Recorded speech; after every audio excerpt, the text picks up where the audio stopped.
We keep going, and you said it's a skilled game, and where were you going from that about Quake? Yeah, I think it's. I mean, League of Legends. I haven't played much of it. I follow it, you know, follow the scene, and I'm level 8 in the game, you know. So I played a lot of Dota 2, so I can actually know and understand what's going on. But I mean, I'm an FPS lover, you know. I grew up with that, and I think there should definitely be an FPS game like, you know, Quake or something similar. Maybe it's gonna be out soon. In such leagues with the same following, the same price. But right now, I mean, we have to think for esports. I mean, we all aim at the same goal. You know, I will not be competing for forever as well. So at the end of the day, it's StarCraft 2 and League of Legends and all these games that are like getting so big and the community are expanding. It's just an amazing feeling to see where we actually gone, you know. Yeah. So. Do you see the FPS that you're looking for on the horizon, or like it Shootmania or Painkiller 2, or like is it any game that you think might have a big future? I don't know. It's hard. It doesn't. I mean, it doesn't look right in my honest opinion right now, and I think games that were made in 2005 were much better than the games that are made today.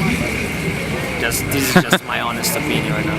I mean, you can even take Quake 4 and bring it back. It would be a much better game than whatever can be released at the moment.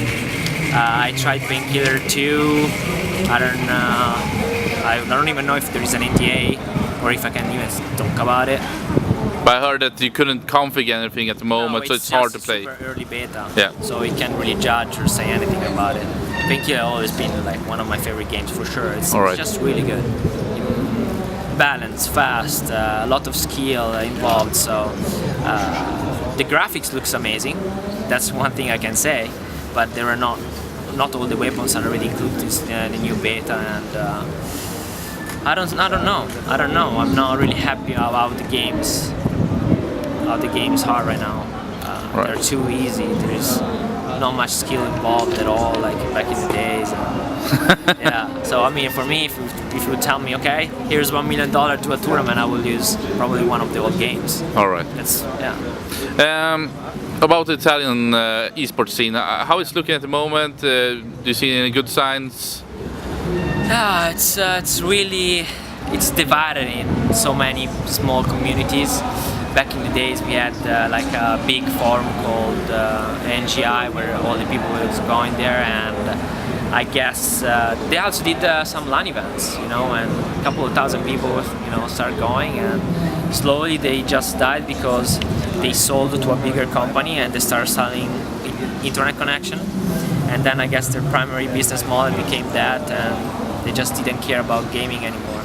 So these communities started, you know, splitting around in all their different websites, and it's hard because they don't.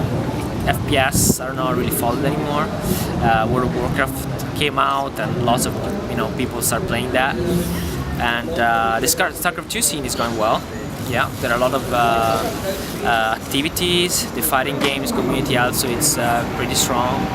And then I guess there is just console going okay. You would say console is the biggest market, bigger than PC? Yeah, for sure. I mean, for sure console players in Italy are much more than PCs nowadays. But I just think that it's lacking of something, you know. There's not many good events anymore. Nobody really wants to do something there, you know. That's also why I will be launching like a new website soon, and the event, it's just for them. It's just for bring esport to Italy, let people know about the sport, and just take it from there. I mean, we had such a good base, and we just make it disappear. I think a lot of people in Italy took advantage of what was going on, and they just, I guess, took the money and ran away, and that's really bad. So. All right. So I will do my best to do something in Italy, of course. If you look back at the Quake Live history, like the last couple of years, who to you has been the best player in one-on-one? One-on-one? Yeah. Yeah, Toxic was one of the hardest opponents that I ever had. Is that because you're both so aim heavy? Just his style against mine. It was just really hard to play against from my point of view. I think every game I played, I had like a really hard player that I could never beat. Like your nemesis? Yeah, like a nemesis. Painkiller was Vu. I beat all the other players, no problem. But Vu was always so close. Like at the Painkiller finals in New York, I lost 2-0, and both maps were 1 point, something like that. Or so many things happen. In Quake 4, it was toxic. So there's always been somebody, you know. And but in Quake Live, I would say it was probably Cypher. You put him above Rafa? In my honest opinion, yeah. I think Rafa was a great player, but I mean, I never had problems playing him. I mean, I beat him more times than he did, for sure. But I think Cypher was really hard side, and to compete against. And but overall, I want to give credit to, I guess, Fatality, Toxic, and Cooler. Just for the way they are, they just the mindset, the way they competed, their figures as e-sport players, they were really important, and each of them actually gave something to what we have today, I guess. Do you think, or I have the point of view that actually the Quake guys that you and the other you mentioned were bigger stars than the one we have now in like StarCraft or League of Legends. They don't take the same kind of room and spiritual appearance. Do you agree with that?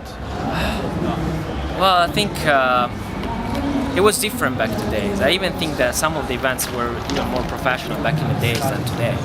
It's quite hard because today it's like, it's like a freaking big show and everything has to look amazing, and all these guys just got jumped, you know, like they just been taken and hey, go there under the spotlight, and they were like, you know, like that. Yeah. And back in the days, we were like the pioneers, you know. We really started what was going on. We were like really into it. It was just really different, and I think that those guys, well, the scene that we had, even in Counter-Strike, some of the guys there just probably a little bit more ready for something like this than maybe you know, League of Legends players and the StarCraft 2 players that maybe did not have a strong scene, especially in the West, you know. And then all of a sudden they had everything for them. Right. So probably they were bigger stars in our own point of view, or more ready than them. But I mean, these guys are amazing. So much skill in their games as well. So. All right. You want to close out with anything? Any shout-outs or anything you want to say? Well, I want to thank, like usual, all the people that always supporting me.